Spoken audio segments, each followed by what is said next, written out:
Are you seeing the error, "Request cannot be completed at this time"?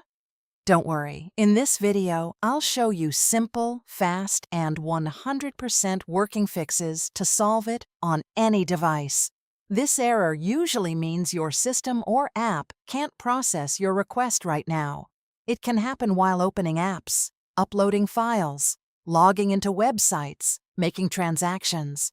Here are the most common reasons: weak or unstable internet, server downtime or overload, app bugs or outdated software, corrupted cache or files, permission or settings issues. Step-by-step fix, fix 1, refresh or retry.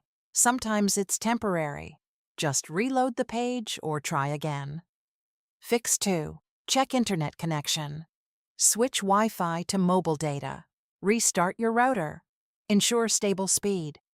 Fix 3, clear cache and cookies. Go to Browser App Settings, Clear Cache and Cookies.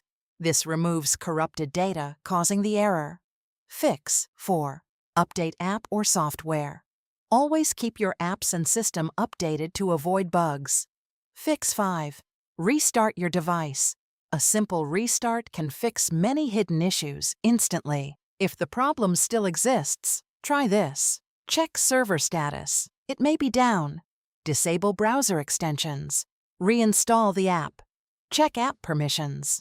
Try another device. If nothing works, it's likely a server-side issue. Just wait for some time and try again later. If this video helped you, like, comment, subscribe for more quick tech fixes, and visit HUMANITYUAPD.com for detailed guides and solutions. Comment, "Fixed" if your problem is solved.